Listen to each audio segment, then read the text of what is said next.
it going? You are joined here with Victor Garsley. I'm the Crow Boy. I am Mr. Graves. I am Franken-G. And you are joined here on Sin and Gin Podcast, the podcast where we tell you the latest amazing facts. We tell you incredible news stories. We play games, and we are just a couple of boys with veeted bumholes, and we frequently text each other about our veeting experiences. We sure do. Yeah, I like the fact that this week Matt is getting extra people onto the bandwagon. It's like a weird The WhatsApp group is growing. It's it's like like a cult. Yeah, I was going to say it's like a cult. What would we call the cult? On the Veet beat. The Smooth, the Veet beat, the Veet beat gang, There you go. And we're known as the Smooth Boys. the Smooth Boys of Veet Street. Come on down.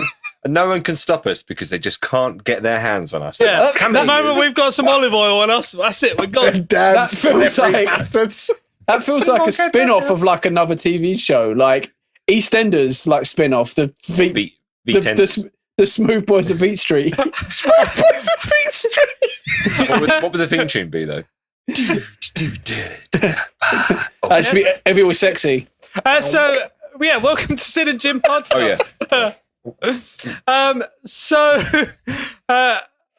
This is a podcast where we are silly. Joe, how you been this week? Good. I've been very busy. I haven't really done much apart from work, if I'm really honest. I did pick up on, as I like to pick up what I like to keep current with what the kids are doing, and the latest TikTok trend. I still refuse to have a TikTok account, but I like to know what the latest trends are. You don't have an account yet. You still know more than most of us know about TikTok. Well, you're a dick-tock. Yeah. It's got you there. Yes, he's got me there. Is a little weird. It's deep faking Tom Cruise is the latest trend. So you have like an AI thing that makes you look like Tom Cruise, and it's just like people doing activities as Tom Cruise, like juggling and playing golf and doing magic. It's not anything like particularly nefarious, which is what you could do with deep faking and has been done on naughty booby sites. Infiltrate Scientology. That'd be my first thing. Yeah, exactly. But it's just like regular. It's like regular Tom Cruise things that Tom Cruise probably does, but then putting it on TikTok and just using the hashtag. I think it's hashtag deepfake cruise. Why Tom Cruise was the one that was chosen for this? Don't know. Why not? He's as weird maybe as the others. maybe his fate. Maybe he is. I've always had this theory that he is a little bit like robotic, like he was made in a lab or something. Yeah, definitely made it in Petri dish. So like maybe a little bit too tight, so he didn't get to grow the full length like all the yeah. So maybe AI doesn't have so much of a problem like recreating his reptilian robotic nature. So, but apart from that, I got some new tech. I got the Line 6 Helix. Sponsor us. Nice. Sponsor us so we can all get one. And it's in sexy red. And that means I'll be able to make spooky sounds with my guitar. Yeah, I look forward to hearing that loud. I look forward to hearing that live. And I can imagine whatever fucking sounds you download onto that pedal, you and I are going to have a fucking laugh with it. Yeah. Well, do you remember my old keyboard that had the weird like woo when you rubbed your hand over the, it had a the weird theremin sensor? on Yeah. Had like a shit electronic theremin that just went woo woo.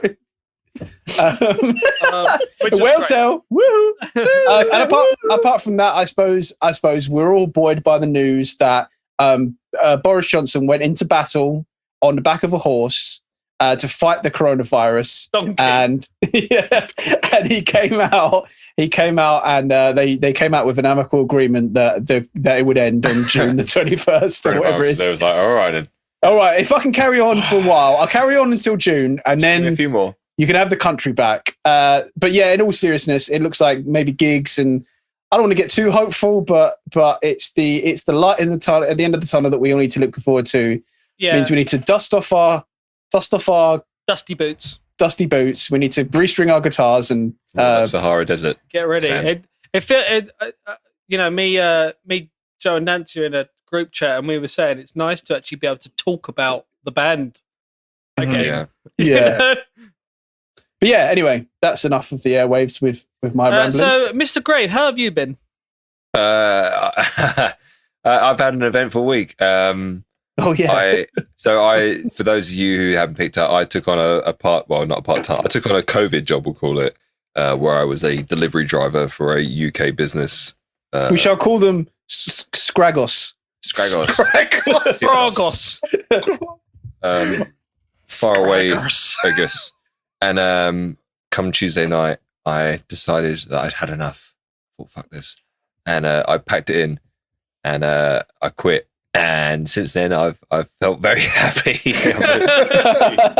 I love Come Tuesday. But not only that, but you and Joe have also now got PlayStation 5s. We've got PlayStation 5s. PlayStation 5s. So Christ. We're all in the next generation. Oh. And who needs a job when you can rot away playing the PlayStation? It is that when you've got 4K destroying your vision. When the sad thing is, my work's been so busy that I haven't got to play it much. It's just sitting in my room, the massive white obelisk. You've got like a pile of toys you can't do. I know. Homework. I can't play with. And here's all mine. I will say as well, Dave, this is the longest I've ever seen your beard. It's got a bit of a Christian Bale quality to it. Yeah, I know. It's getting a bit. It's finally. It's looking all right though. Yeah, it's getting there. Yeah, I think I finally thought, fuck it. You still look like a cunt, but that's just inevitable. No amount of beard can fix that, but at least it covers part of his face. Beard doesn't grow this way, does it? So there's nothing I can do about that. So until they grow beards that grow upwards, I'm always going to be a massive cunt, aren't I? Yes, you are. Ash, how have you been? I've been pretty good, thank you. I've been fairly productive. I'm like this close to having my Quarantinis track finished. And I also did some sound effects work for somebody this week as well, which was quite nice. So good stuff. Yeah, it was good fun. It was good fun. Yes, actually on recommendation through Matthew, actually. So yeah, I've been your agent. Been my agent this week.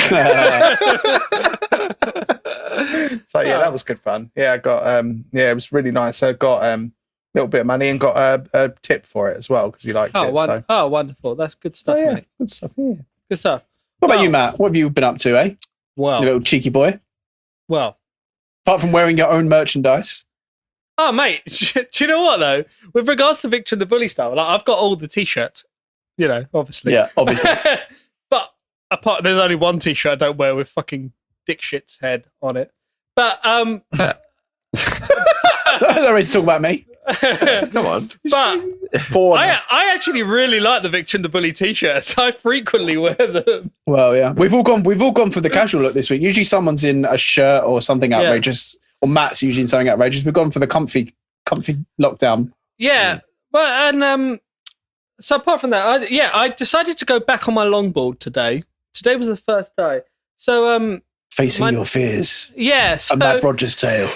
Obviously, no. I know it sounds silly, but when you break your arm doing it, you do get a bit nervous about doing it. But I've recently found, like, near where I am, there's just flat tarmac the whole entire way. Spikes.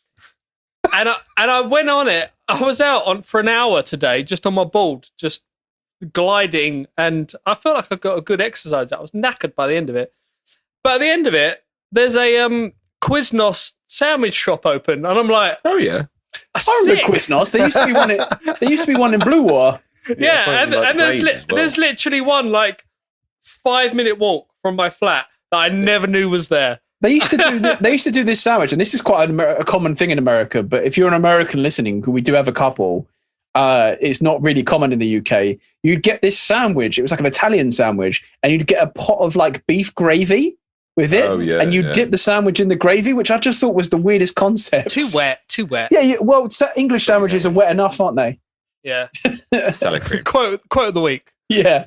Did your mum used to like make you a sandwich for school, and then by the time you got to lunchtime? Oh yeah. Oh yeah. Cucumber it was a sog fest. Like, cucumber and tuna. The bread would just wouldn't you bite into it, and the bread wouldn't like allow you to bite. It would just like squish with your mouth. Yeah. And then like you'd get this bit where you'd have like cheese and ham. I find that and just stick to the roof of your mouth.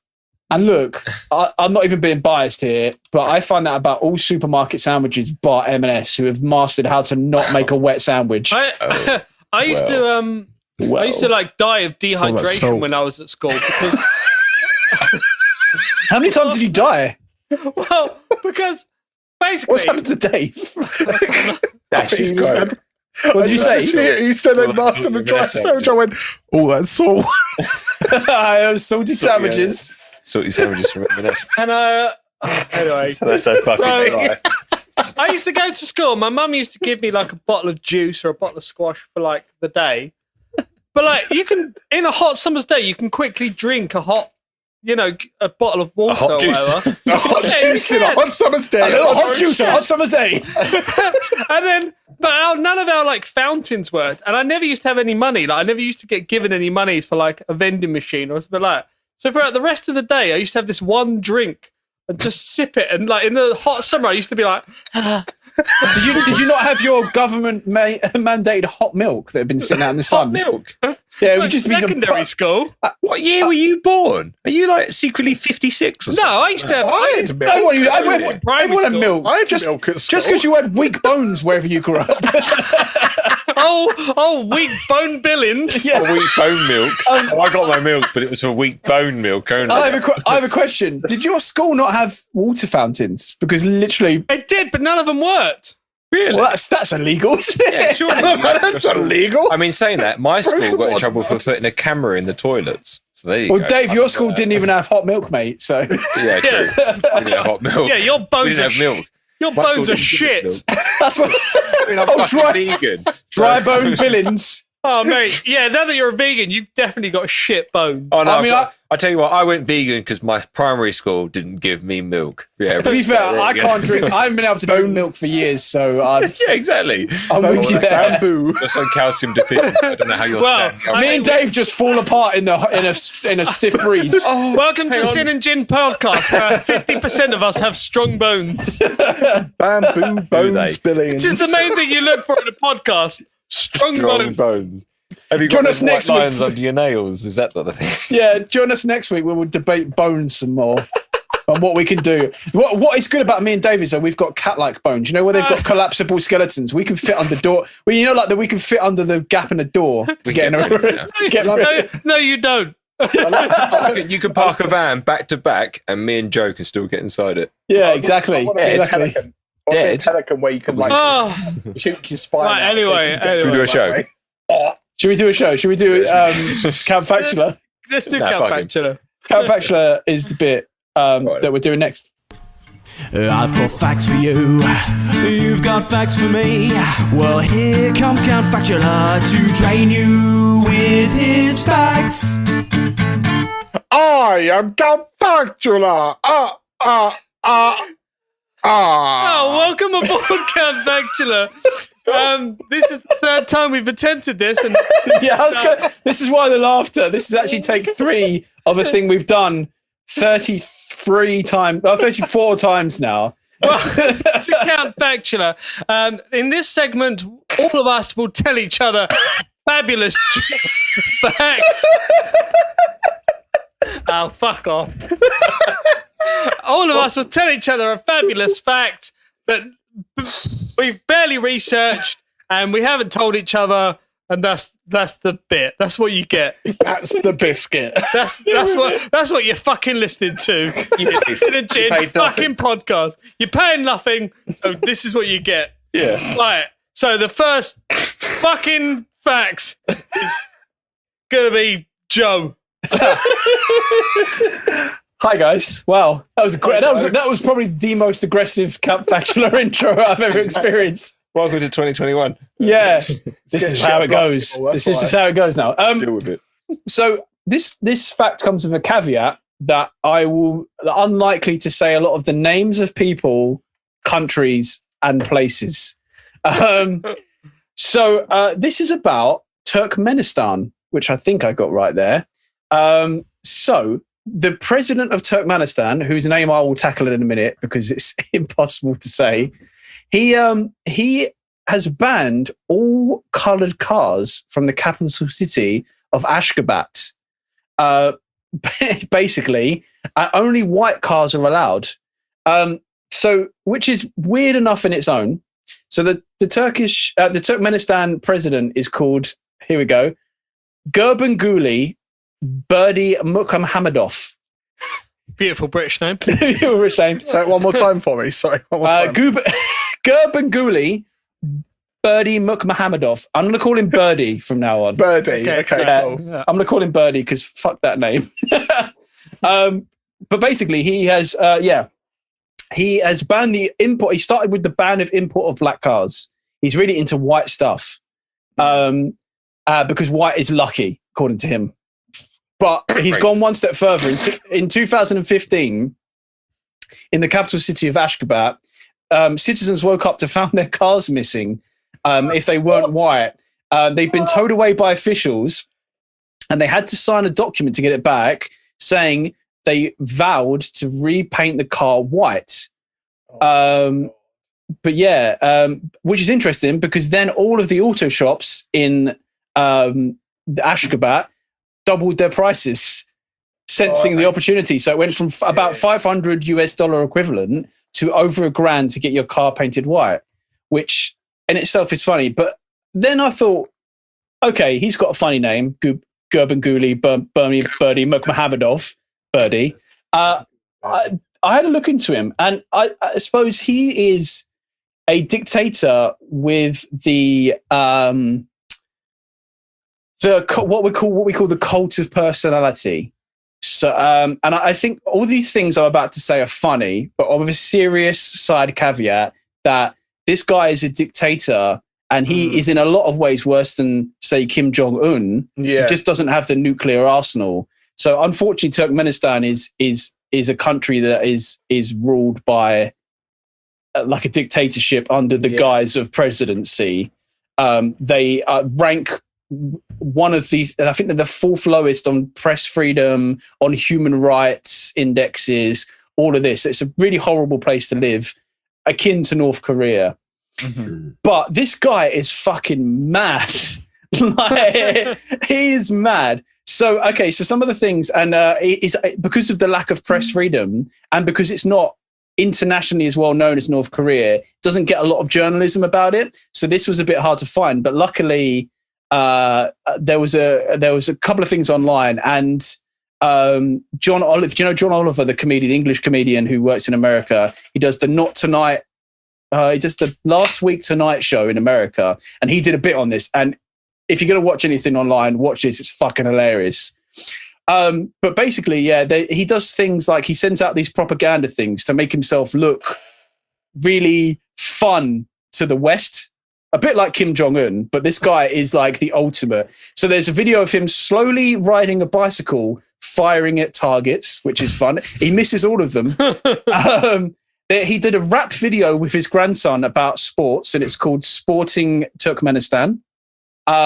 He's done a lot of songs, and they're all the cringiest thing you'll ever see, and they're fucking amazing. Because not only is he a guitarist and singer, he's a DJ. And the best thing about it is whenever it does a close-up of him playing guitar, like it zooms in, just smoke covers the camera because he's clearly miming. I love these videos are great. There's just smoke everywhere from like the neck down. He also has an obsession with getting Guinness World Records.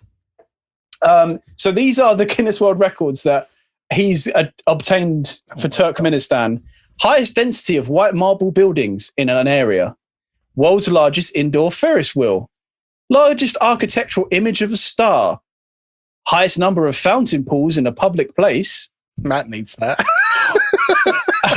World's largest cycling awareness lesson. Wait, what? What? Sorry. World's largest cycling awareness lesson. Guys, do you reckon we can get the sinners to beat it?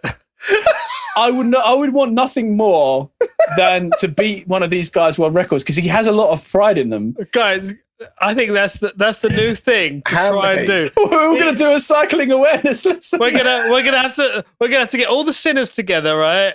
You're listening to this. I'm just going to see how many people took part in this cycling awareness lesson. Yeah, go on, Matt. No, I'm waiting for you. I'm waiting for you to find out because it'll be so good to just the fact that we can put it under as like the sinners or something like that. Unfortunately, Matt, there was 3,200 people there. That's all right. I mean, the Facebook page has about 3,500 people. So It's an achievable goal. Yeah. And then this one will become more apparent in my next bit, which is they also have the largest horse head statue. Now, Mr. Birdie Makhmahammadov and horses is a love tale that has never been heard. As old as time. This man fucking loves horses, and he loves one particular horse breed, and it's called the Akhalketi. I've definitely got that wrong. I mean, they're fit horses, basically. They're sexy. They're sexy horses. Forget what you know about horses. This is a sexy horse. No, horses are wankers. But whoa, Birdie Makhmahammadov would disagree. So he absolutely fucking loves these. He's written a book. He's named himself the People's Horse Breeder. He holds regular beauty contests for horses. Your horse is so beautiful. It's nice to have a hobby. Yeah, and he has also written a number of songs and poems, which he broadcasts on Turkmenistan's only number one TV channel that they have. When I'm talking about freedom of press, they have one TV channel, one radio station, and one kind of internet page that are allowed to go on. So do you want me to read? Do you reckon they'd have like a Victor and the Bully moment? We can just... or we can call ourselves Turkmenistan the band. Yeah, but they're Turkmenistan and the Bully. Their version of Synergin is horse and horse. Horse and horse. Hello, welcome to horse and horse. I mean, guys, basically he got gifted a horse, one of these sexy Akhalteki horses. Akhalteki. He called it Rovach. He also made it illegal to change the name of a horse once you've named it, which is weird. Do you want to hear some of the poetry he's written about it and some of the songs? I'd love to. Oh my God. So this is one. You are like the wind at dawn, like a vow that has been sworn, both seen and without form. You're an inspiration, Rovach. Oh. And then he wrote a song. Kind of wholesome. You're the sign of luck. You're anticipation, Rovach. Where there's a task, there's also a solution, Rovach. You're the great faith of our ancestors, a powerful force of example. You're both an epoch and an era. You're a holy prayer, Rovach. And this is my Rovach. And this is my favorite one. This was a little poem he did, and he read it out live on national TV and broadcast it out to the world with like an American guy doing a voiceover. You are the worship and memorabilia of ancestors. You are the passage of the past into tomorrow. Your neighing is the melody of heavens. Rovach, you are the anthem of my heart. Which, I'm not going to lie, sounds like something an emo girl would write in her journal. You are the anthem of my heart. But he's talking about a fucking horse. Just to double down on the phrasing, he said he's talking about a fucking horse, not fucking a horse. No. I think he may well have. But I encourage. But it's funny what you said, Matt, about trying to break the record, because I do encourage anyone to watch that video, the John Oliver video. The name of the show is Last Week Tonight, and what they actually did to piss him off. So basically, there was this incident where he was riding a horse and the horse buckled. Luckily, it was fine, but it was like a horse race. It buckled and threw him off really violently. Yeah. And he didn't want that footage getting out, so he got the police to confiscate all of the journalists' footage and stuff like that. But luckily, someone had got it on their phone and snuck it out of the kind of stadium, and it's like really embarrassing for him apparently. So John Oliver set the world record on the show by making the world's biggest giant marble cake with him falling off the horse on it, just to shame him. But honestly, it's a fucking great watch. But yeah, that's what was his first name again? Gurban Guli Birdie Makhmahammadov, and his horse obsession. Thank you. I've done a lot of Birdie Makhmahammadov Can I research quickly today. just finish off with something I was going to say that before you go on to the next person? You fucked a horse, haven't you? Yeah, but no, his cock is the same size. I was just no, but no, I was going to say the thing that gets me from that entire thing, going back to the original about painting all the cars white. Can you imagine trying to find your car in a car park? Yeah, fuck that. it actually not to make fuck's sake. Not to make this long segment any longer, but I remember recording some music in Holland, in a place just outside Rotterdam, and we went to a music festival and we borrowed this. Everyone, so if you don't know already, Holland, sorry, we shouldn't call it Holland, should we? It's the Netherlands. Yeah, it's the Netherlands. They don't like it when we call it Holland. It's not called Holland anymore. That name got dismantled a year ago. Yeah, well, exactly. And also, it was only English people to use it. But anyway, bonus fact, Holland's bowlers. Okay. But they all ride bicycles. Bicycles are so common. Like, everyone owns a bike and no one ever locks them up. We went to this music festival and we all kind of borrowed bikes off these people and they were all piled on the grass. Like, and we came out afterwards, like, how the fuck do we find our bikes? And they were like, just grab anyone. Grab one that's your size.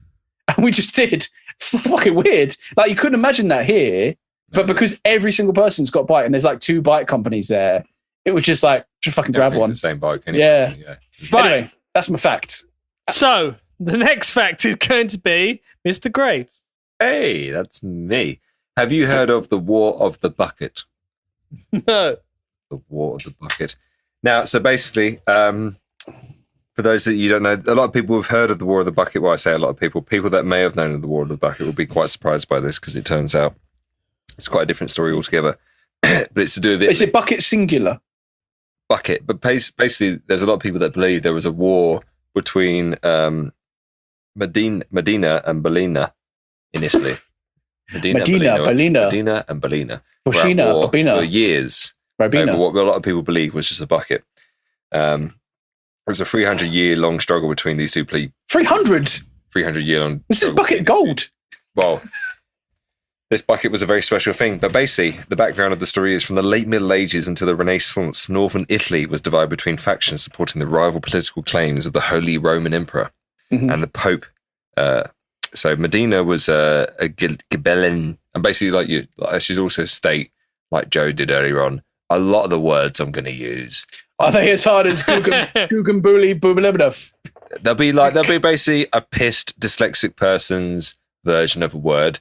You interpret it how you want. If you know what I'm on about, let's together. Bernie McMahon. If you don't know what I'm on about, make it up as you go along. You know, that's the fun of this show, really. So basically, there was these 2 towns in Italy that were kind of had like different faiths, different sides of the same sort of religion. You know how people like to divide things for no sake. So in 1176, Frederick Barbarossa was defeated at the Battle of Leganto by the Lombard League, which supported Pope Alexander III. This was the start of a period in conflict in medieval Italy. So basically, medieval Italy, pretty much all different areas of Italy and different towns of Italy were divided over their basis of what Catholicism should be. Yeah. A lot of people were divided on such very small, simple matters that they were at war with each other, where they were killing each other. Cute. Doing it with God. But that's the only time. That's the only time that religion has caused, political unrests, isn't it? Yeah. That's the only time. Yeah, the only one and only time. Just Italy, and then since then, everyone went, well, it was just that one time in Italy. Do you remember that one time in Italy? They were like, well, that was weird. Lucky we got away with that one. Never happen again, will it? Yeah. Anyway, there was a time in Nantucket when there was a war with a bucket. Oh, that was such a dad joke. Christ. That's great. Fucking hell. Basically. That was top tier. Was it? Yeah. I'll take it. I feel like the fact is now completely pointless because Go on, carry on. Basically, between these 2 towns, to break a long story short, these 2 towns went to war mainly over their religious differences of following the same faith of Catholicism, but to make the war feel like they had a reason to actually be at war. Incredible. Someone apparently stole a bucket that was used in a holy house, excuse me, as a way of fetching water and then filling up holy areas of this house. Someone stole this bucket and they used that as the main reason to excuse to carry on the war. Somebody stole my pee-pee bucket. Pretty much. So one side, I believe it was... Was it capture the flag? Pretty much, yeah.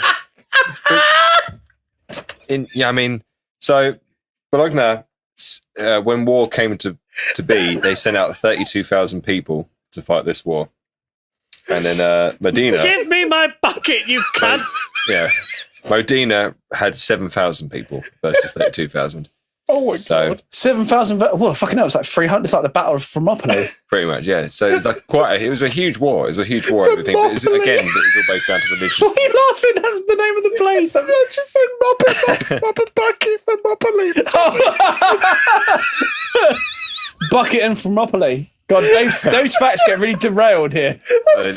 God, just get to the fucking point. That's pretty much it. It's- So basically, people went to war over religion, but used the bucket as a scapegoat. yeah, pretty much there. Don't blame God. It was the bucket's a fucking bucket. The bucket. We were fighting over that. But no, it's religion once again. Ash, what's your Just- joke? What's your What's joke? my joke? What's my joke? Hey, Hey guys. guys, a fucking joke. Hey guys, how much is it to play sports at Hogwarts? How much? Quid each. Ash, Right, what's your okay. facts? Okay. Right, so have any of you heard of the Terror of South China? Yes. You have. No. Terrible. Good day, everyone. But this is the story of Xingxi. It was a prostitute that turned into Lord of the Pirates. 18th century concubine, became the Terror of South China. So This was going to be my fact last week. Oh, was it really? Yeah, but I changed it at the last minute. Oh, okay, fair enough. Because we were there doing you go. Valentine's ones. Yeah, okay, well, there you go. It seems to, I've noticed that, Joe, that you and I seem to be linked a lot of the time with our facts and stuff. Yeah, no, I love this. Carry on. This is great, this one. So, in a rags to riches story for the ages, prostitute turned pirate lord Xingxi remained one of the most feared and successful pirates in history. After her husband's death, she took over the infamous Red Flag fleet, leading over 50,000 pirates, and lived to tell the tale with all of her acquired riches intact. So pretty much the way her story starts was that she was a prostitute basically on like it's like a floating sort of a boat of sorts. It was kind of like a prostitute to Those sinking boats. It's got shattered. I had the word for it, but I've lost Floating boat of sorts. Bordello. There we go. That's the one. Yeah. That's what I was thinking of. Thank you very much. Yeah. So, sorts. so she was a prostitute to begin with, a floating brothel. There you go, floating brothel. That was what I was thinking of.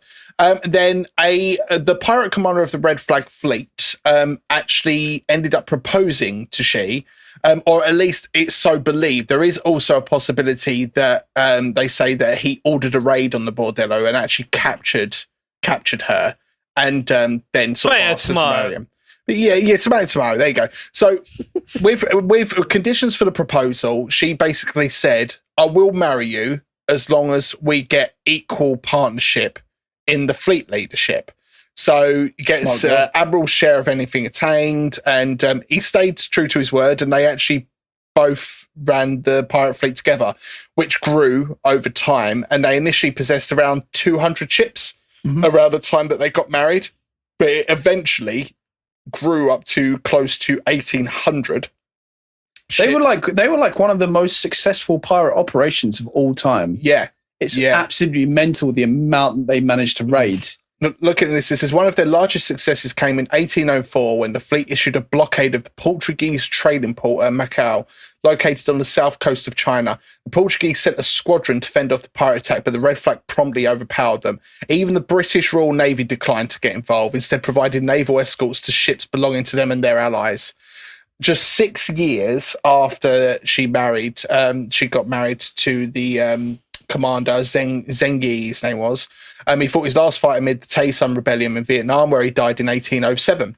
So she seized this opportunity, and actually, with the support of the second in command, Chang Pao, she oversaw the command of the entire squadron, and she actually went on to basically become even more successful over that time. Queen Bee, yeah. She was a really fair leader as well, I heard. Yeah. So it's saying here, like it's known as the text, officially known as the name she would be remembered by, Xingxi, which translates to Xing's widow or Xingzhen's widow, oversaw somewhere between 50,000 and 70,000 pirates. She says she was a ruthless ruler, kicked off a regime with a strict code of conduct. Going forward, the crew would counter-register any and all money seized in raids before they could distribute it amongst themselves. Likewise, the ships responsible for the capture would receive 20% of the bounty, with the remainder sent into a large collective fund that the entire fleet could enjoy. Anyone caught with holding bounty would face severe whippings and on some occasions beheading. with everyone on board in both a physical and figurative sense, Xi's team would go on to pillage the South China coast, taking over several towns and taxing countless others. Violence helped them succeed. But going on, there's more to it. They sunk it says here, under Xi's rule, the fleet sunk 63 Chinese government vessels, which prompted the British and the Portuguese Navy to stay out of the affairs.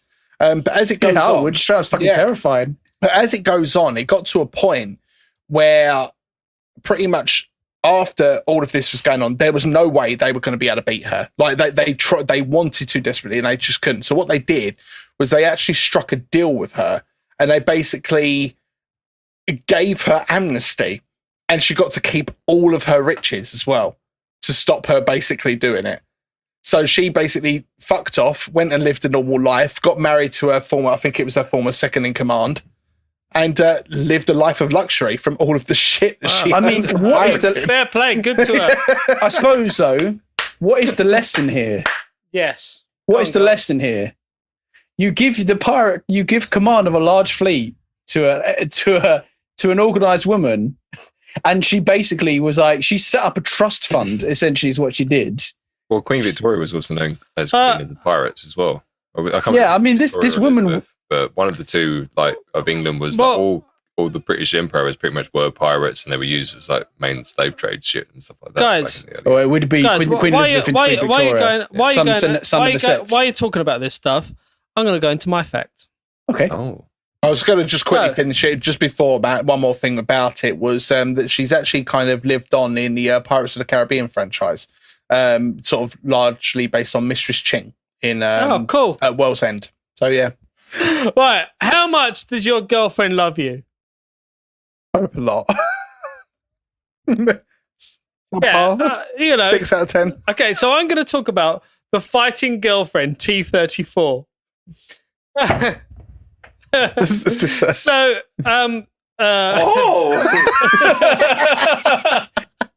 this is about a wonderful woman called Maria Octopuses. Wow, we've all picked terrible names to pronounce today. I know. And basically, when I'm going to go into it more details, but the long story short is that when she heard that her husband died during World War II, she became a pirate.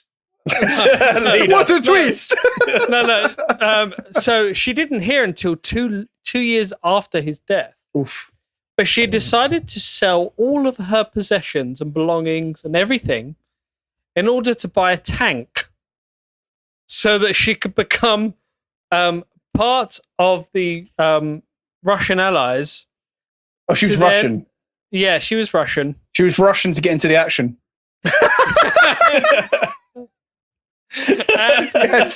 Yes. And she basically decided to buy a tank. Dave's gone off to play PS5. She basically went off to buy a tank, and in revenge of so she can revenge her husband, and of course, the loss of a loved one was awakened the anger, which turned into hatred for the Germans. Sorry, God. Ash. Maria was the first of one of the soldiers that had been given the last defend against the Germans on the Crimean front. After her husband's death in 1941, Maria was in so much pain from her loss, she sold all of her possessions and bought a T-34 model 1941 medium tank. On the Crimean front. And so basically Crimea River.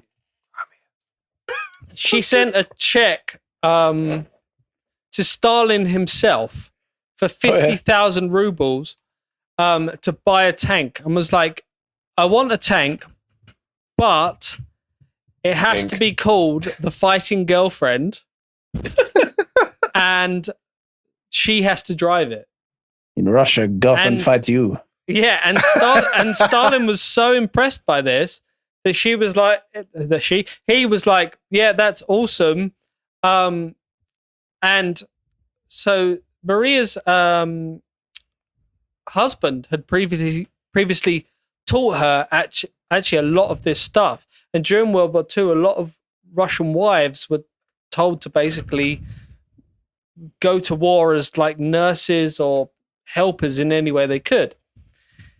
And so she basically she heard about her husband's death and sent a check for 50,000 rubles and said, I want a tank.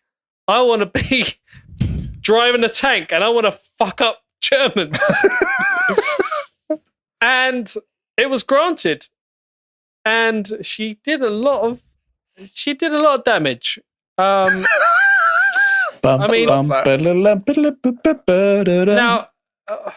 without going into it too much, she did. One of the main things was her husband had taught her also how to repair tanks and how to, apart from learning how to shoot and all that sort. They were basically a military family, and unfortunately, she was killed whilst repairing her tank. But R.I.P. What a babe. Russian in peace. Yeah. Russian in pieces if it blew up. Oh! Sorry, that was distasteful. I apologise. That was distasteful. Oh, she's been dead for like 70 years, man. Don't worry about But it. it's still a bit distasteful. She's a trooper. Hey, Ashley, you are horrible. Yeah, you I are. didn't actually mean that. Jokes, I mate. didn't actually mean that one. Typical Ryan from a me fucking Fanta drinker. Do you know Ryan what me it a is? river. Sorry, Just 'cause they I fucked you just up want on to the add Western Front. something. I want Did to they add kill your something ancestors, quickly. Ash? Since the whole Fanta fiasco in this, I have not drunk Fanta since. I thought you were going to say, since the whole Fanta fiasco, I've had some interesting characters follow me on Facebook. Since the whole Fanta fiasco. Yeah, Ash, that's what war criminals say. Yeah. Since the whole Fanta fiasco, I've doubled down and become a super Nazi. Super Nazi. Right, I think we get the idea with where my fact was going. Let's go to the next section. Oh. Maria Super Russian. After a long hard day of being out in the fields and taking down a couple of foxes with the hounds, you'll find the chaps and myself back inside with a lovely spot of tea. But we need a biscuit that will beat the rest, and a biscuit that will put them all to shame. That's right, the one and only Matthew Victor Rogers Jammy Dodgers. They're delicious and nutritious and taste just like regular old Jammy Dodgers, but they're different because Matthew Victor Rogers put his name on it. So if you're posh and you're down for a nosh with a spot of tea or two, get yourselves down and help yourselves to a Matthew Victor Rogers Jammy Dodgers. They are jammy and they do dodge. And now new available green flavour. I do love that green. Right, you fuckers. Whoa! All right. Sorry, I'm What new did I to do this. to you? This is my first time. So Be gentle. right. With So Ash Wild.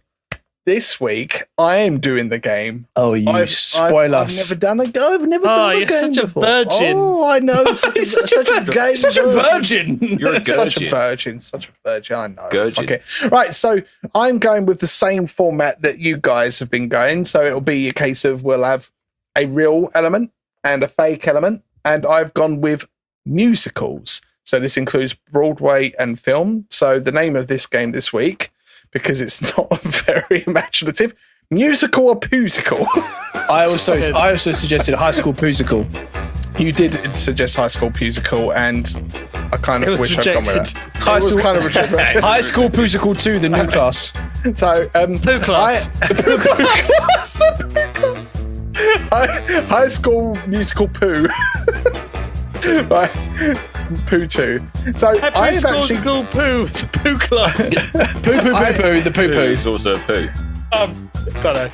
and I was just going to say, I've actually gone through and I've got a quite extensive list of musicals, and I've made a few of my own. So who's keeping score? Davies. Okie dokie. Right, so I'm going to start with. So wait. Oh, Is yeah, are these real musical, as in the musical titles? The titles of musicals, yes. So this could Right, be okay. Broadway, West End, films, but mainly Broadway and West End. but there are a couple of films in there as well. Okay, and then I've got a few that I've made up. Okay. Right. So we are going to start with Bar Mitzvah Boy. Musical. Poosical. Okay. Musical. It is musical. It's 1978. Yes! West End. Okay. Right. Choo Ching Chow. Musical.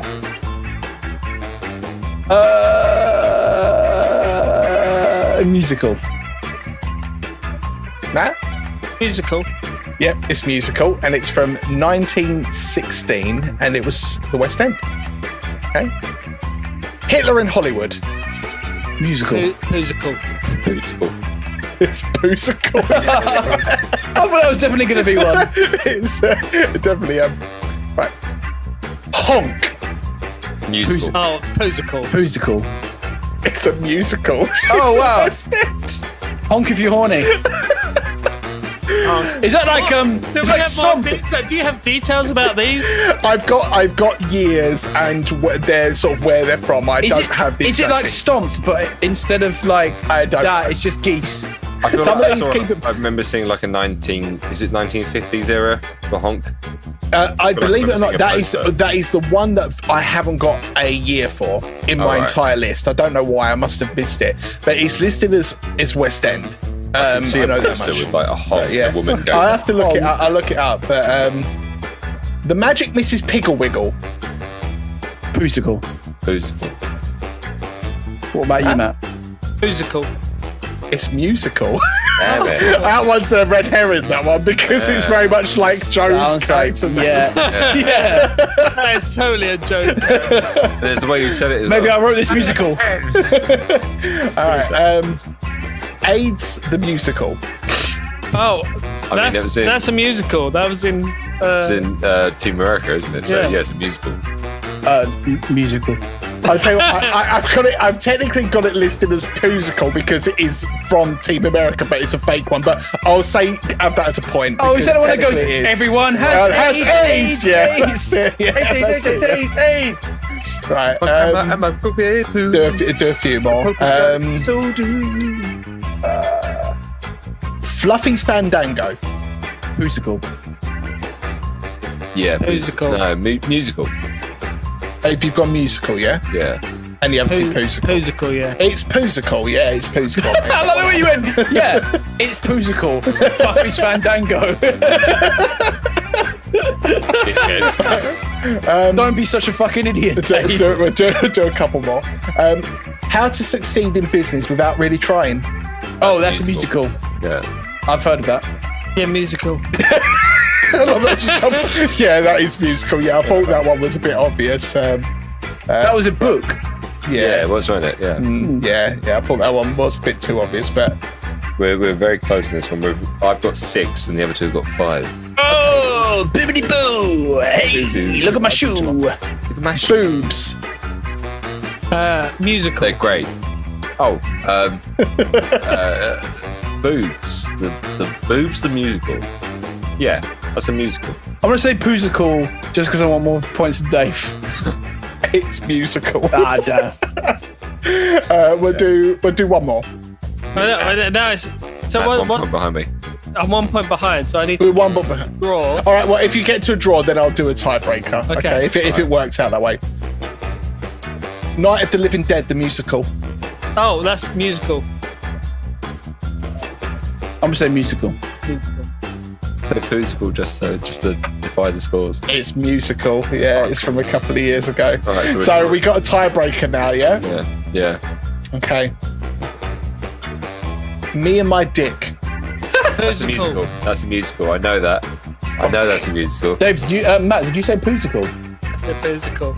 It's a Poosical. Yeah. Yeah, it's musical. Well done, Dave. I'll give you a couple of like honourable mentions. A couple of my own ones. Can I just point out? Yeah. I didn't go see Me and My Dick. Yeah, all right. Yeah, all right. I can remember someone telling me they went to go see Well done, Ash. My That was Dick. So, okay, And a Ash, couple they more. said that you were fantastic in it.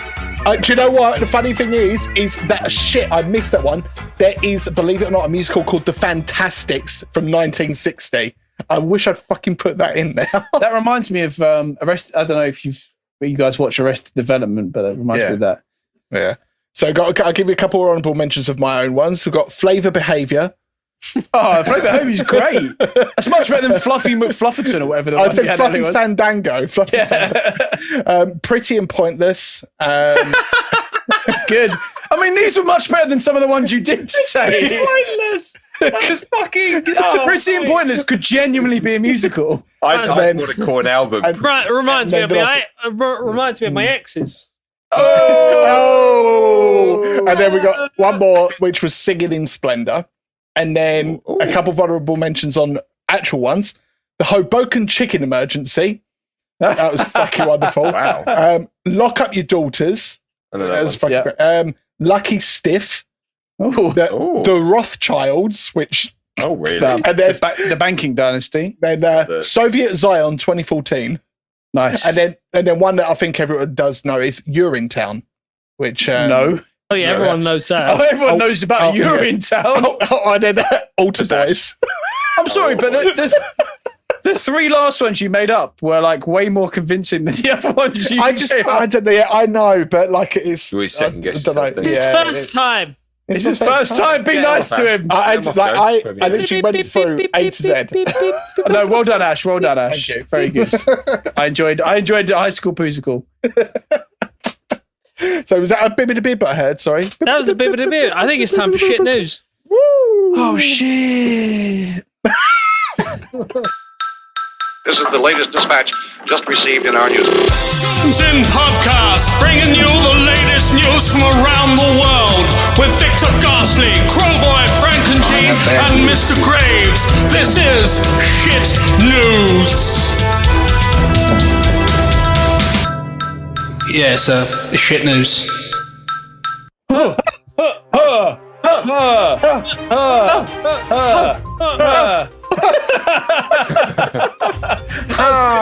least enthusiastic intro to that.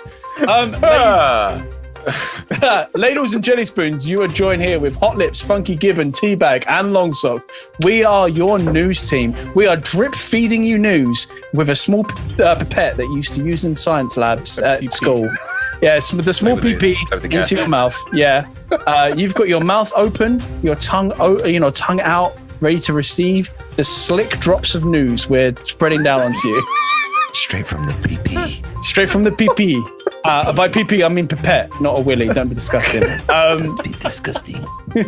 For some reason, Dave's gone utterly and entirely French, but we will get onto that later. So into this week's news, fantastic. Chanel Hayes shows of incredible weight loss by wearing a crop top. I'm glad for her. Piers Morgan furiously slams woke imbeciles over genderless Mr. Potato Head. And I will say on this one... Oh, God. Piers Morgan, I've always disliked Piers Morgan, as most people in our generation have. But he was really fighting for some... He's been the voice of reason for 2020. Do you know what? I'll give him his dues. He was fighting for some good things. And then he says something fucking dumb as shit. He's a cunt. He's a cunt. He is a fucking waste of And space. he's going into my banana bin. See you later. Full of glee. The Chase fans lose it as there's a guy on there that looks like a Brendan Gleeson lookalike. It turned out that he was his son. Obviously. Those people, I don't know. Sean Ryder says he's taking more drugs than ever, which give him huge erections. I thought you said jogs. Bastard. Taking more jogs than ever. That's giving Really long jogs and it's giving him a fucking erection. You can't jog. You'll And, fucking die if you go for a jog. And it wouldn't be shit news without going back to our good friend Katie Price. She's warned by the police after her fans snitched on her after she broke lockdown rules. She went across the county to get a takeaway and then went and visited fans' homes to say thank you for buying her soap or something. But what I want to focus on this week, in Joe's banana bin. you can get right in Joe's banana bin. Run banana bin. This week, recently it was discovered that octopuses punch fish sometimes for no reason. Just because it's fun. Fucking prick.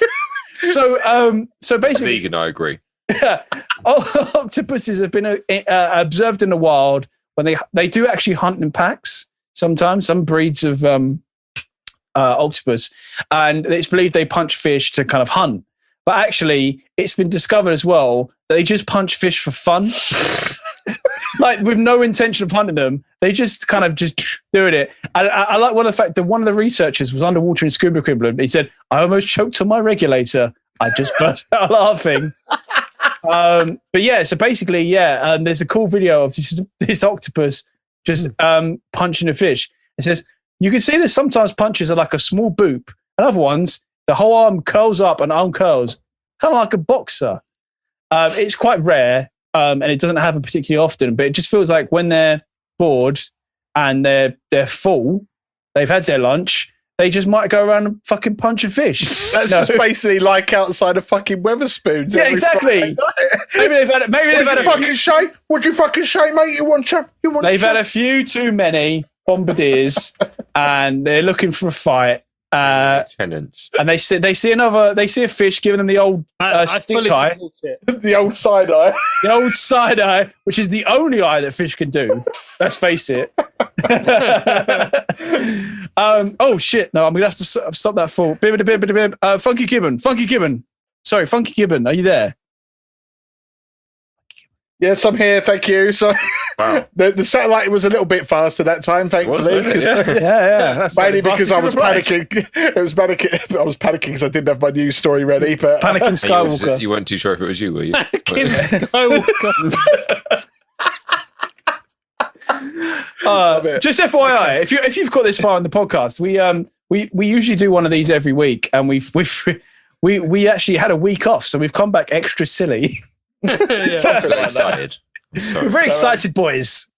this in world news, Barak the sheep loses 35 kilograms of fleece in much needed trip to the barbers. Bastard! The sheep have been living wild. The sheep have been living wild, but was not in a good way when he found with the heavy fleece covering his thin frame. Now, guys, I've seen the video of this. You've seen the video of him. Did he escape or something? He was living in the way. I don't know exactly. He did years ago, didn't he? He did, yeah. So if you see pictures of it, like I said, I'll tell you what. I'll give you a quick link in the chat just so you can get this for context. The crazy thing is with it is that he wasn't.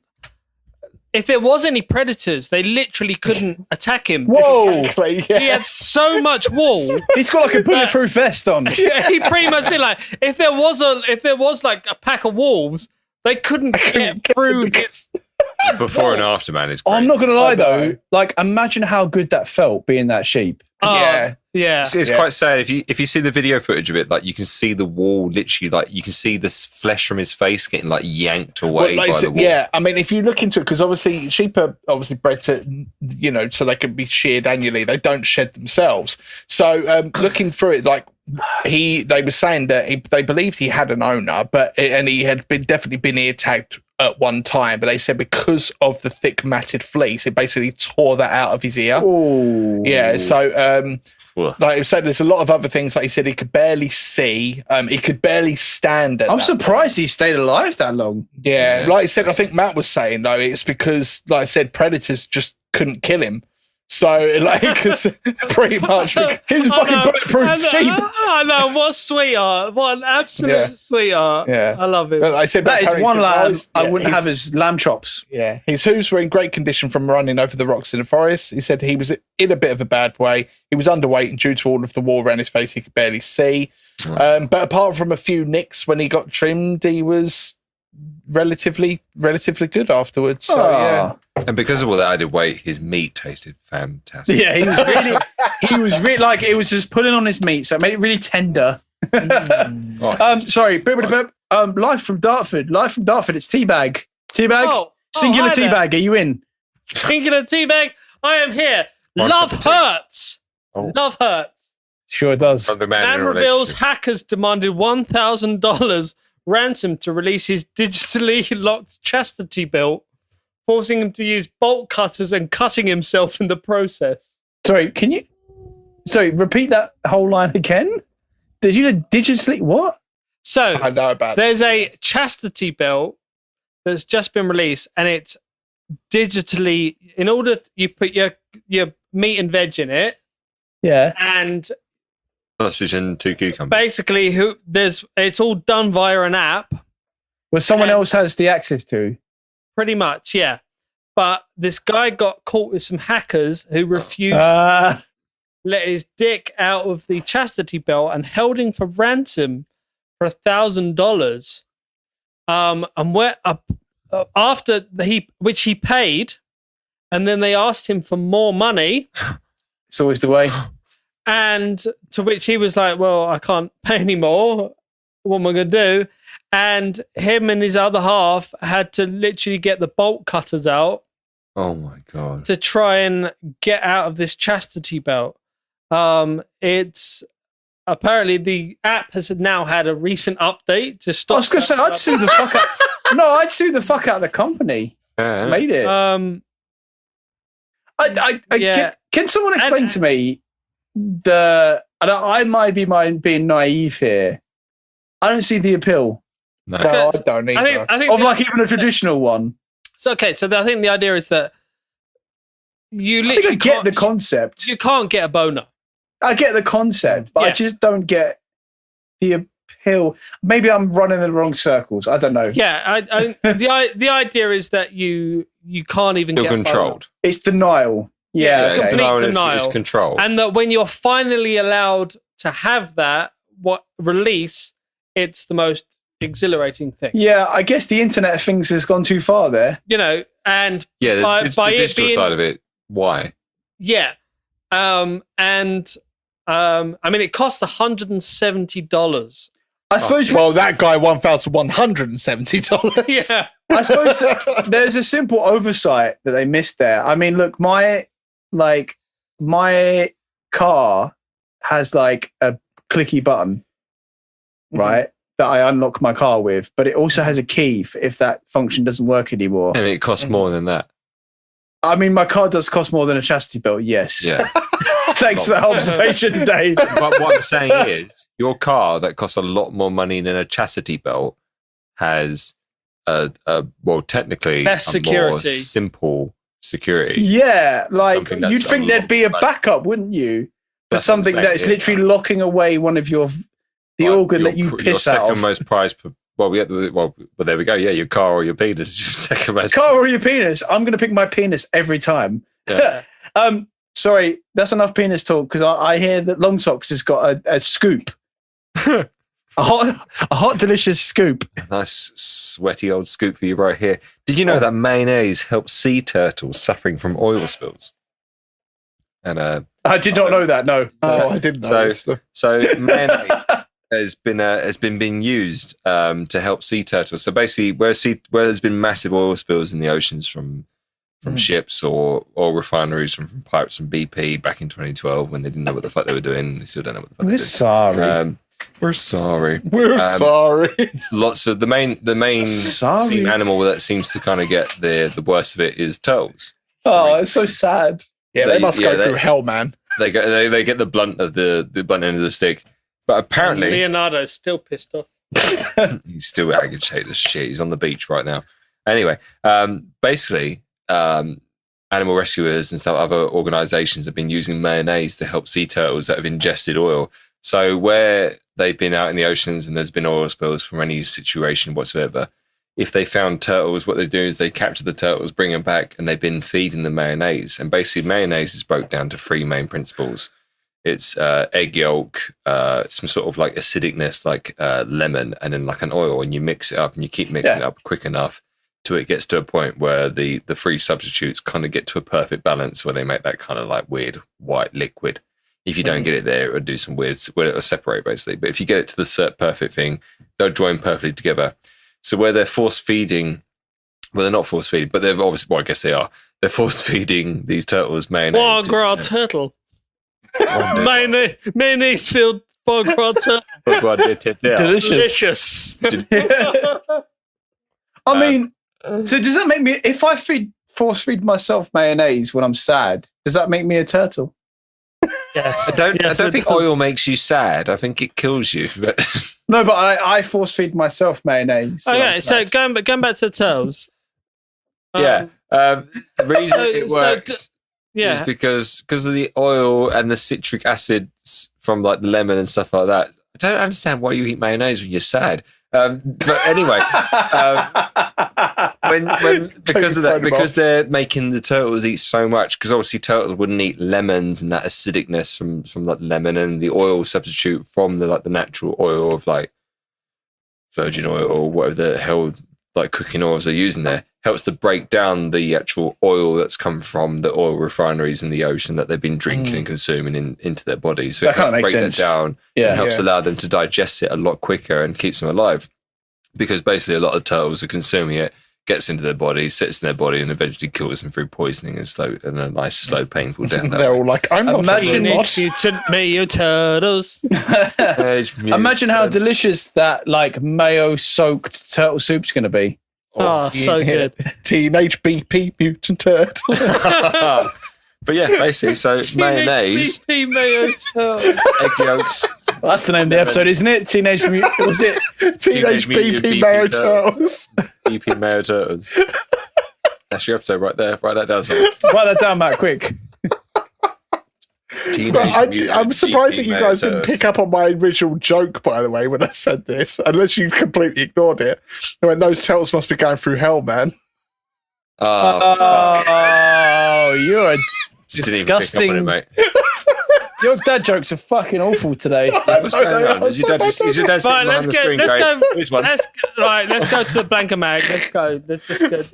Just Do the thing. Roll it. go.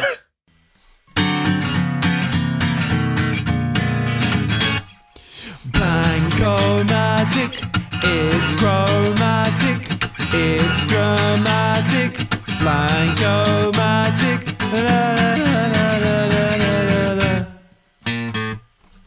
it's Blank-O-Mattic. Okay, you lot. Now,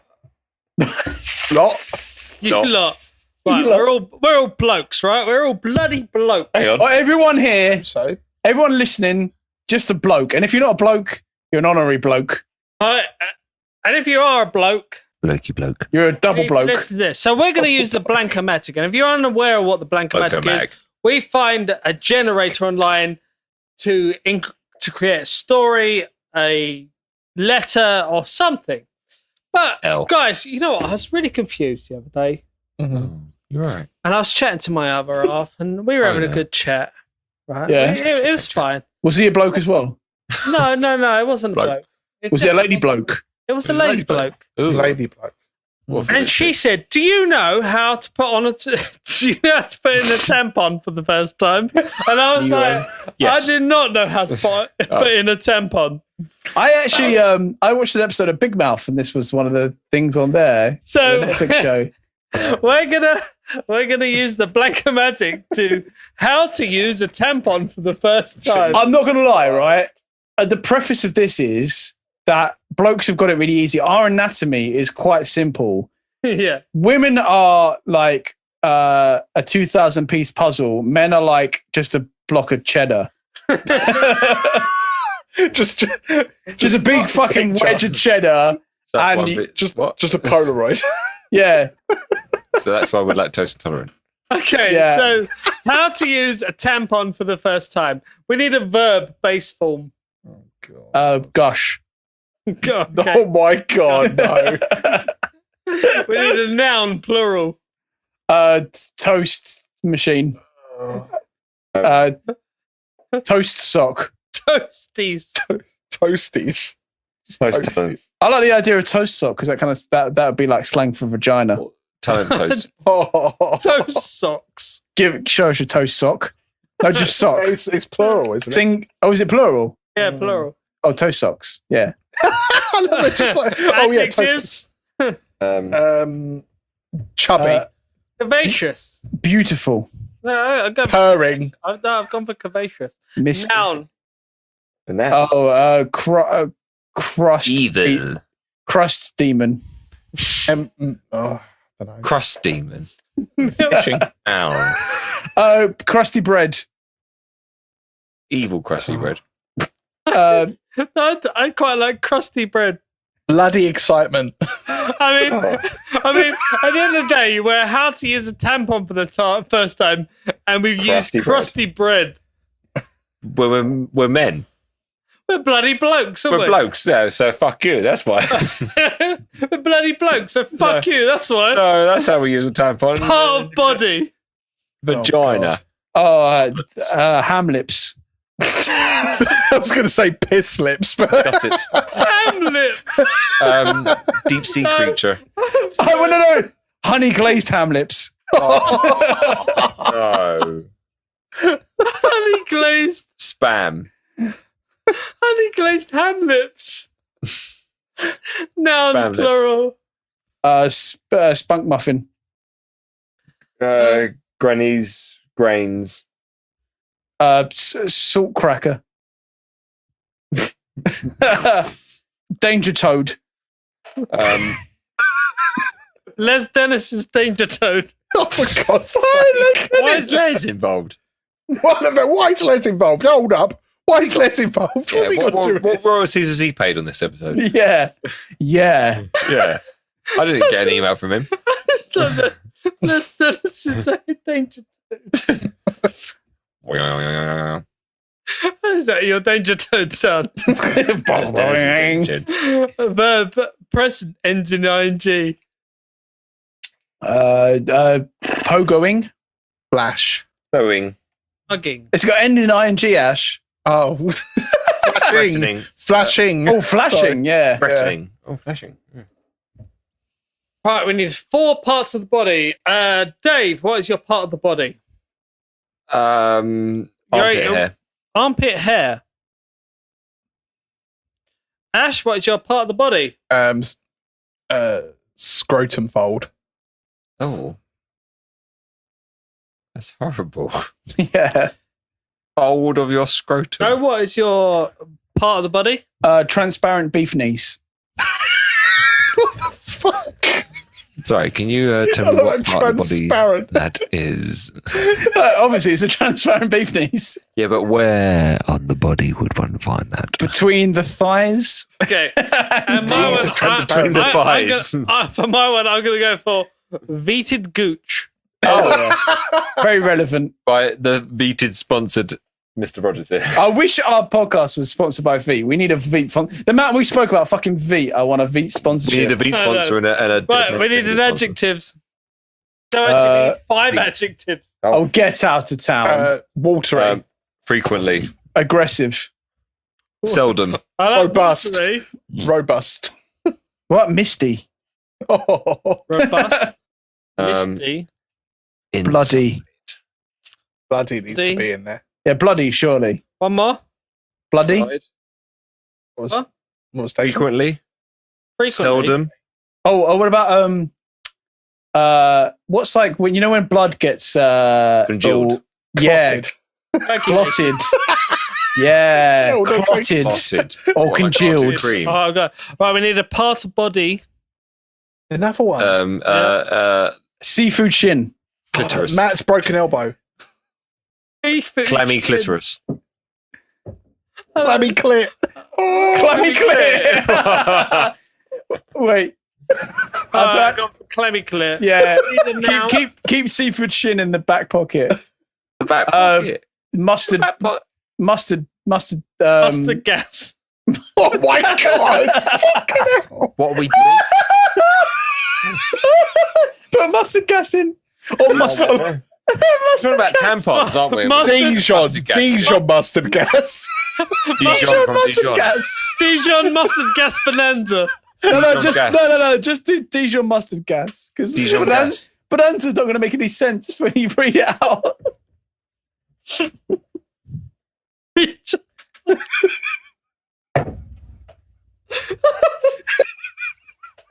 I've been to Dijon. There was none of this nonsense. We Nah, need it's a pretty noun. chilled. Oh my god. Simon. Big Hutnell's shrink ray. Lady Gaga's lesbian lingerie. Pasta pants. The Sound of Silence. Hot milk. Russian polka. Hot milk. Ainsley Harriet's hot milk. A.G. Harriet spicy meat. Ainsley.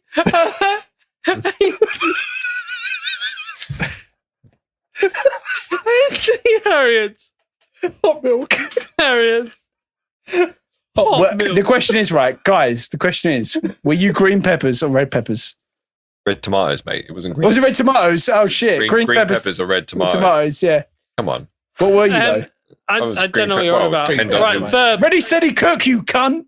Verb base form. What was that? What was it? Sorry. Verb base Green. form. Verb. Spit. Yeah, I'm going to go for Cummed. spit. Dictate. Lactate. Adjective. No, we need 2 adjectives. Oh, God. Handsome. Curved. Wrathful. Wrathful. I can't Flaccid. I like handsome. Ragged. Flaccid. Oh, and ragged. I like that. Ragged. And verb base form. Shit. Shit. Swear. Okay. We need an adverb. Inside. My No, it's not Courageously. an adverb. Courageously. Inside's not an adverb. I've gone for courageously. Unethically. Unethically. Bar body. Oh, my God. Golden nubbin. It's a fucking nubbin. Meat hook. Word that ends with tion. Election, such as creation. Election, shun. creation. Shun ends with shun. Erection. Masturbation. Masturbation, yeah. Giant erection. execution. Masturbation execution. I like Execution. execution. I love that how this is how to put on a put in a tampon. How to put on a tampon. How to put When one placing on. a tampon over your head, It's like a bow tie. you sellotape it to your head and you're done you with put it next to your nose, right? Here. Right, we need an adverb. Polka dot shorts. Coconut shorts. Soothingly. Sorry. I still like unethically. Okay, unethically. Doubtfully. Upside down. Verb base form. Interfere. Flex. Confuse. Secrete. Whisper. Is secrete a Recommend. verb? To secrete. Yeah, I guess so. Yeah. Shake. Lactate. Ooh. Trickle. Participate. I like trickle. Trickle is a nice word. Right, we need Trickle's very- 2 adjectives, 1 noun, and then we're done. Wait, is trickle a verb? To trickle. You can To trickle. trickle. Yeah. Okay. All right. Okay. Yeah. All right. We've got 2 adjectives and a noun. Yeah. Adjective. Let's go for Bloody. Oh, wait, did we see the bloody? Regal. Blood. Smoggy. stunning. External. Ooh. Exploding. What about silent? Hysterical. Wait. No, I like silent. External and silent. Terrific. It sounds like a prolapse. Oh, that's it. In fact, noun, we'll go for prolapse. Alright. Mount Everest prolapse. Okay, right, everyone take a drink. Oh, we're there. Oh, we're there. That was quicker than I was Damn. expecting.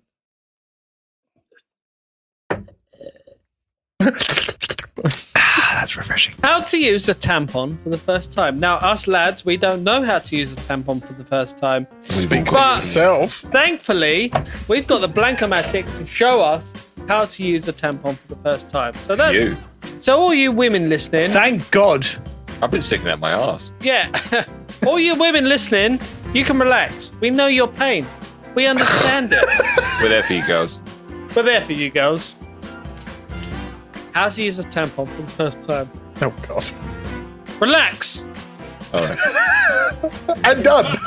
It's much easier to gush a tampon when you're relaxed. Usher tampon. It usually takes a few tries before being able to comfortably gush a tampon, so don't worry. We're going to get complaints on this one, aren't we? They're going to be like, no, it fucking ain't. A tampon is actually made of up to 2 toe socks. There you go. So there's no need to complain, guys. Oh, A tampon itself that you insert into your body and the curvaceous, crusty bread you use to insert it. Oh. Number 1. Stick. Wash your honey glazed ham lips. The hose. that is the name for vagina. Oh my god. Wash your honey glazed ham lips and tampon. The slim applicator tip should be rounded and the Les Dennis's danger toad should be hanging out at the bottom of the applicator. Oh. I actually, do you know what? The bit sense? the bit I have most umbrage with in that whole bit was slim applicator tip. That we didn't even come up with that. I don't like that phrase. I know. So, the slim applicator tip should be rounded and Les Dennis's danger toad should be hanging out the bottom of the Wait, Dave, applicator. danger toad sounds. Perfect sense. If you notice any flaws, do not use. Danger toad. While holding the applicator, gently pull on Les Dennis's danger toad to make sure they are firmly attached. Number 2. Get comfortable. Try flashing on the toilet with armpit hair apart and standing with one scrotum fold on the toilet seat. One. Maybe we One should use the phrase scrotum in something in regards to a tampon. You reckon? I reckon. Oh, just one scrotum fold, aka honey glazed ham lip. If you haven't got a scrotum fold, use your honey glazed ham lip. Yeah. If you're not too sure Number what you've 3. Insert the applicator. got. Oh. Hold the applicator plunger using your transparent beef knees and middle finger. Place the applicator tip into your Veet gooch at a 45 degrees angle. Oh. Now gently slide the watery, tapered applicator all the way into your clammy clit until your fingers touch your body. Oh, wow. This is some. Do you know what? This sounds like it was written by an incel. Can you say that last sentence again, but make it sound sexy? Okay. I'm going to have to put some sexy music behind this bit. So Now, gently slide the watery, tapered applicator all the way into your clammy clit until your fingers touch your body. Does anyone else get any hints of uncomfortable ASMR? Yeah, I've got more rapey. Okay, number 4. Push the tampon inside. Yay! Yay. Push the plunger all the way into the Dijon mustard gash with your robust finger. This will release the tampon. The plunger should now be inside the Dijon mustard gash. Dijon. Still holding the plunger, gently pull out the misty applicator. Tampon should now be comfortably inside you. In its bloody place. It is bloody place with Les Dennis's danger toad outside your body. That's probably the best place for it. After you have a tampon, place the used applicator back into the clotted Ainsley Harriet's hot milk and throw away. Do not spit the handsome applicator. Do not spit the handsome applicator. Number 5. Any discomfort? The tampon may not be far inside. If this happens, just shit the tampon and try again with a ragged one. You won't do anything when the tampon is courageously in place. All of these words are fitting so well. It's quite. And last one is number 6. terrifying. Removal. Oh. Relax your golden nubbin. From now on. Okay, number 6. Maybe it's time to relax your golden oven.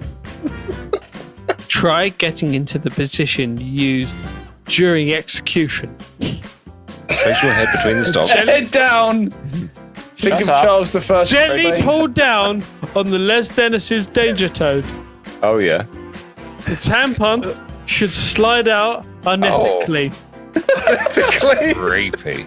Prickle the external tampon or place in an appropriate silent prolapse. You So there we go, guys. Silent Prolapse was the name of my first band. I don't know about you, but I was completely unaware of how. Do you know what? It's really opened my eyes. That's terrifying. Really opened my eyes. That was a learning experience. Experience. But before we finish this episode, I just need to give out a little hello. Oh my god! Factula at the end of this episode. Oh. What's he doing here? 2 hours Hello. in. You, mate. Hello, I'm sorry, should be in but bed. I forgot to mention Dot Skolodson gave us a fact, right? But you forgot to mention it. All right, we'll give it in. All right. What's that? Go, please do it. Please do it. All right, we'll do it. So, Boston Corbett. So, I don't know where I'm going with this. I haven't actually read this email. The man who shot John Wilkes Booth, which is Abraham Lincoln's killer, was a religious nutter. Okay. Boston Corbett. One day while he was ministering in the summer of 1858, Corbett was ogled by a pair of prostitutes, and the lower half of the body responded invitingly. He went home, took a pair of scissors, snipped an incision under his scrotum, and removed his testicles, then headed out to a prayer meeting. In the Bible, Matthew 19:12, sorry about that, quotes Christ as saying, "There are eunuchs who have made themselves eunuchs for the sake of the kingdom of heaven." Corbett made himself a eunuch and didn't check himself into Massachusetts General Hospital until he finished his prayers, had a full dinner, and taken light stroll through the city that evening. You're reading this terribly, can I just say? I know I'm reading it terrible, but basically, He cut his fucking bollocks off. he cut his own bollocks off after killing Abraham Lincoln. And he carried on. And he carried on for Pissing out blood for his fucking bollocks. So welcome to Sin and Gin Podcast. Thank you very much. If you have any more facts, game ideas, anything else, don't send them in. Yeah, I was going to say we'll take more effort into pre-reading them because that was awful. That was awful for everyone. Cut your fucking bollocks off him. If you enjoy, sinandginpodcast@gmail.com. if you enjoy the show, please consider giving us a 5-star rating because that's the only rating that we deserve it. Part of the show. You've got some quality content. You know, this is the only place where we can talk about fucking beef knees and bollock removal. We kept this show so happy and light for a change, and then we were talking about cutting off bollocks just at the end of the show.